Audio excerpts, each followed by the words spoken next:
I'm Peter Adamson, and you're listening to the History of Philosophy podcast, brought to you with the support of the Philosophy Department at King's College London and the LMU in Munich. Online at historyofphilosophy.net. Today's episode, Cardinal Rule, Robert Bellarmine. In the first book of his Nicomachean Ethics, Aristotle enters into a discussion of the adage that we should call no one happy so long as he still lives. What he has in mind is that even a flourishing, successful person could, toward the end of his life, experience a shattering calamity, as happened to Priam in the Iliad, already an old man when his son Hector was killed by Achilles and his city defeated by the Greeks. Aristotle observes that even after death, we are still not safe.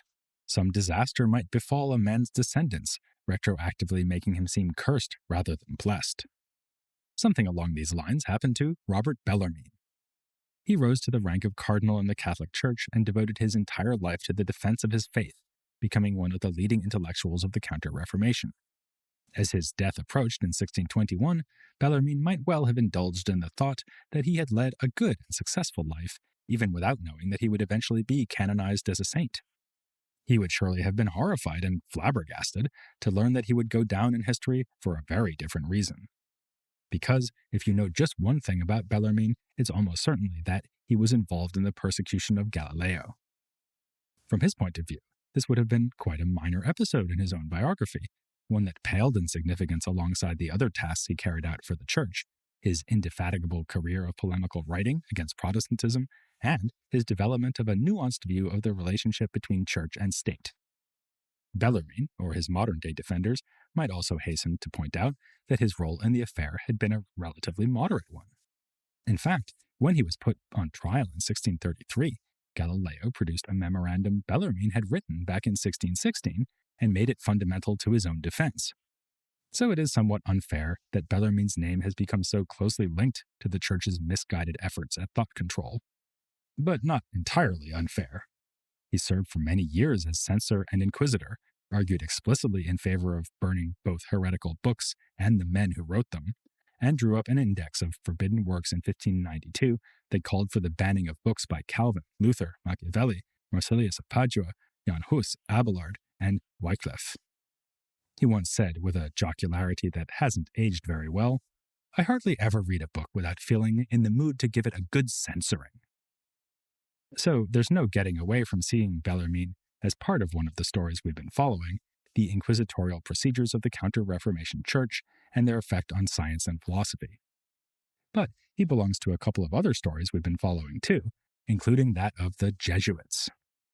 Born in 1542, he joined the Society in 1560 and studied at the Roman College under, among others, Francisco de Toledo. After a spell at Louvain, he returned to Rome in 1576, where he assumed the tellingly named Chair of Controversies. Despite that title, he resisted the tendency of some Jesuits to reduce Catholic intellectual activity to casuistry and controversial argumentation. Those who elected to specialize in casuistical exercises were, to his mind, showing a most vile wit. He wrote, "It is not enough to hear controversies and cases of conscience, because controversies presuppose philosophy and scholastic theology, and to form mere controversialists is to put them in a great confusion, as from experience we see that the mere controversialists whom we have now understand almost nothing." Instead, dialectical encounters with opponents, both inside and outside the Church, needed to be built on a firm foundation. This meant looking back via the canonical medieval thinkers to the Church Fathers and Scripture itself, with the latter understood in the light of traditional interpretations. His lectures at Rome were nonetheless published under the title Controversies, appearing in 3 installments in 1585, 88, and 93, and a final complete edition in 1596. The result was a veritable monument of anti-Reformation theology, which cites Protestants no fewer than 7,135 times, referring to 83 different authors in order to refute them. Perhaps surprisingly, Luther is not the leading target. That would be Calvin, followed even more surprisingly by the now relatively obscure Martin Chemnitz. The more technical and doctrinal theological writings of these authors made them a useful foil, and Bellarmine would in due course play the same role for his own opponents. Within a century of its publication, the Controversies provoked almost 200 refutations from Protestant authors, Bellarmine wound up being pretty controversial within the confines of Catholicism, too. In an ironic twist, his book, The Controversies, was denounced to the Pope and submitted for consideration by the Congregation of the Index. The sitting Pope, Sixtus V, was no friend of the Jesuits and moved to put Bellarmine on the list of censored authors. But fortunately, at least from Bellarmine's point of view, Sixtus died shortly thereafter. The irony twisted back the other way, as Bellarmine censored the censoring, critiquing this most recent index as containing measures that were superfluous, useful, harmful, and too rigid. Pope Sixtus was motivated by more than just animosity to Bellarmine's religious order. He was also perturbed by Bellarmine's views on political order. The provocative teaching concerned another story we've been following about the relationship between church and state. It's a tribute to Bellarmine's subtlety that he managed to devise a new position within this long-running debate, which goes by the name of indirect papal authority. He sums up his signature idea as follows. The pontiff as pontiff does not have any temporal authority directly and immediately, but only a spiritual authority. However, in virtue of this spiritual authority, he does have a certain indirect authority, and that a supreme one in temporal matters.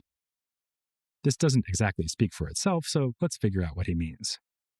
We can start with his understanding of temporal or secular political authority, which is conveniently set out in a treatise he wrote called On Secular People.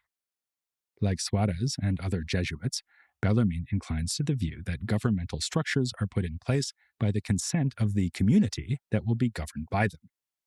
The power to create a political order is created in us by God and belongs to the natural law. Indeed, by nature, humanity as a whole must be a perfect commonwealth.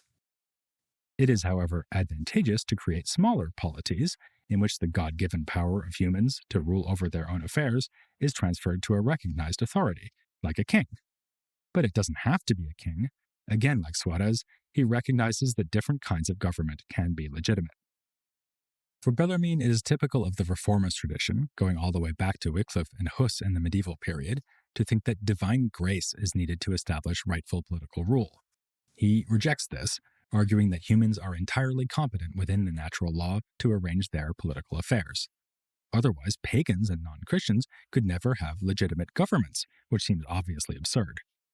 Besides, as the Protestants themselves never tired of saying, the workings of divine grace remain a mystery to humankind, so we could never know whether rulers are legitimate if that legitimacy depended on divine favor. It's worth noting that in offering these and other arguments, he distinguishes between scriptural or theological points and those drawn from reason. Typically, he provides several considerations of a religious nature and then a final rational argument to clinch his case. This has several effects. First, it shows that the teaching of the Church is in harmony with reason. Second, it gives support to Bellarmine's way of interpreting Scripture. And third, in a context like this, it helps him to lay down a political theory that can work entirely within a secular setting. Because political life is natural, we do not need God to tell us how it should work, any more than we need him to designate some specific person as our king. This doesn't mean, however, that the worldly political sphere is entirely separate from spiritual concerns.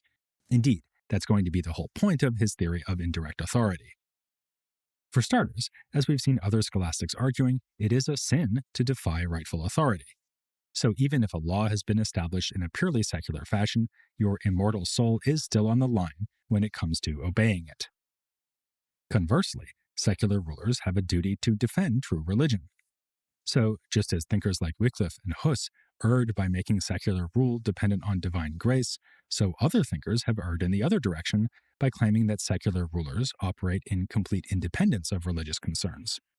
To take a not at all hypothetical case, the Church would be entirely within its rights to step in if a king should start requiring his subjects to adhere to heretical teachings.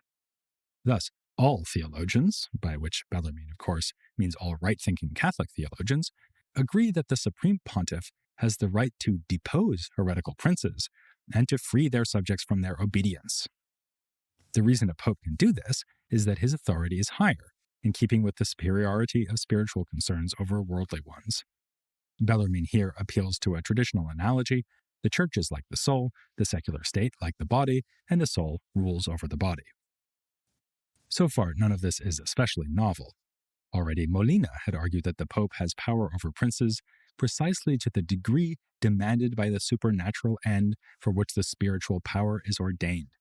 If this supernatural end demands it, the Supreme Pontiff can depose kings and deprive them of their kingdoms.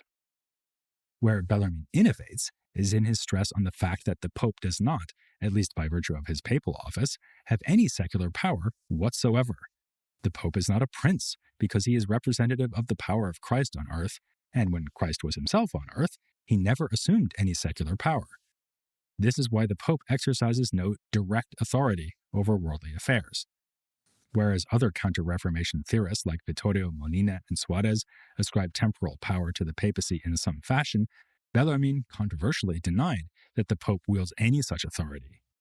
That might sound like a significant concession coming from a Catholic, and you can see why Pope Sixtus was not best pleased. But in fact, Bellarmine removes papal authority from the secular sphere precisely in order to safeguard its absolute superiority and transcendence. To ascribe worldly authority to the Pope would be the equivalent of damning him with faint praise. His authority is purely spiritual, but by that very fact, it outranks any merely secular authority. The upshot is that the Pope should generally stay out of the business of kings who rule over men insofar as they are men. But the Pope rules over those same men insofar as they are Christians. So the moment that policy questions arise that bear on salvation or other spiritual concerns, the Pope can literally overrule a king. This is why he does have authority over the secular realm, though this authority is indirect. He can intervene in temporal affairs, but only for spiritual reasons. Here's an analogy. A referee has absolute authority over those playing a football game, just insofar as the players are playing football. If he penalizes a player, there's no higher authority to whom the player can appeal. For instance, if the police are watching, they cannot come in and overturn the referee's decision. But suppose that a fight breaks out between some players during the game and one of them is killed. Now the higher concerns of criminal law come into play. The referee has no standing to get in the way of the police when they show up and start arresting people. So, a king is like the referee, supreme within his limited sphere, but subject to outside interference by a superior power on those rare occasions that more profound concerns arise. Bellarmine called foul when the monarchs of his own day failed to understand their limited role. He blamed Henry VIII for having confused the secular and spiritual spheres by declaring himself the head of the church in England. That had happened decades ago, but the problem was ongoing in Bellarmine's day. In 1606, King James of England and Scotland demanded that Catholic subjects swear allegiance to him, and that they affirm that it would be heretical to say that he could be deposed by the Pope. Bellarmine declared this a heretical stratagem designed to transfer spiritual authority from its rightful holder, the Pope, to James, a mere worldly ruler. There would be no grounds for objection if James had simply told his subjects to swear loyalty to him concerning non-spiritual matters, but he had no right to tell them what is or is not heretical. In part, this can be seen as a tactical move on Bellarmine's part. Back in the time of Elizabeth, it had proved counterproductive for the Church to suggest that Catholics were all potential insurgents because they could not live under a Protestant ruler. Far better to reassure such monarchs that they could expect nothing but obedience from Catholics so long as those monarchs stayed in their lane. Hence the concession that Catholics in Britain did owe properly political allegiance to James. Yet Bellarmine also insisted upon a more provocative point of principle, namely that James did indeed have to stay in his lane without straying into the spiritual territory overseen by the Pope and the Church. Of course, the legitimate functions of the Church were not, for Bellarmine, limited to preventing rulers from interfering with religious matters, and in extreme cases excommunicating them and stripping them of their authority. After all, this is only an exercise of indirect authority, so it can hardly be the definitive role of the Pope or of the priestly hierarchy over which he presides. A far more central task would be the defending and expounding of Scripture. The Protestants kept insisting that the meaning of the sacred text is crystal clear, so that theological experts were not required to discover it. Against this, Bellarmine wryly noted that these same Protestants kept churning out commentaries on the Bible, suggesting that they thought it might stand in need of elaborate explanation after all. Pointedly, he mentioned the example of Christ holding up bread at the Last Supper and saying, "This is my body," a statement whose true significance was a matter of violent disagreements amongst the Protestants themselves. Remember the debates between Luther and Zwingli on this very point. In fact, human ingenuity is not sufficient to interpret Scripture with full confidence, which is why we instead have the divinely guided tradition of exegesis and teachings going back to the fathers of the Church. Which brings us finally back to censorship and Bellarmine's role in the suppression of Galileo and his Copernican teaching that the Earth goes around the Sun instead of vice versa. You might think that the Church could simply remain neutral on this point. Indeed, Galileo did think precisely that. It's not as if our salvation turns on the question. But Bellarmine explicitly rejected this easy way out. There were passages in the Bible that seemed to presuppose a geocentric rather than heliocentric arrangement of the cosmos. For example, the book of Joshua recounts a miracle in which the sun stops moving, which would hardly be miraculous if the sun never moves in the first place. Similarly, we read in the Psalms that God laid the foundations of the earth that it should not be removed forever, and in Ecclesiastes that the sun rises over the earth. Given that no one had questioned the geocentrism of such passages throughout the whole history of biblical interpretation, it would take nothing short of a watertight proof to convince Bellarmine that the passages should be read differently. I cannot believe, he said, that there is such a demonstration until someone shows it to me. As I've said, this dispute looms much larger in our memory of Bellarmine than it did in Bellarmine's own career. As a censor and inquisitor, he was involved in the revision, or worse, of many authors. For example, he said when censoring Jean Baudin's work on the method of history that Baudin was clearly either a heretic or an atheist. In 1587, he also censored the medical treatise of Juan Jarte, rejecting the naturalist tendencies that we've also seen in fellow Spanish medical author Oliva Sapuco. In fairness, a book devoted to Bellarmine's activities as a censor concludes that he inclined neither to severity nor to indulgence. I mentioned already how he complained about the exaggerations of Sixtus V's index, and that was not an isolated example. About another church censor, he complained, "If he goes on like this, no one will dare to write anything." But, as I also mentioned, Bellarmine explicitly endorsed the burning of books and execution of those deemed to be heretics. Thus, in that political treatise On Secular People, he says that the fathers of the Church must already have destroyed heretical texts, which is why so few survive. He also argues that it does a favor to everyone to kill a heretic. Other people are thereby protected from insidious influence, while the heretics themselves are saved from stubbornly prolonging their error. As a trained scholastic, Bellarmine is always ready to consider possible objections. So here, he confronts the counter-argument put by Castellio and other supporters of religious toleration, that it is impossible to compel sincere belief. Quite true, says Bellarmine, but we can't compel men to want to be faithful to their wives either, yet we still punish adultery. Bellarmine saw heresy as a profound threat, corrosive to the harmony and authority of the Church, something dramatically illustrated by the past decades of Protestant-led schism. In an ideal community, he said, people should all think the same thing. And like all censors, both then and now, Bellarmine assumed that this should be whatever he himself thought.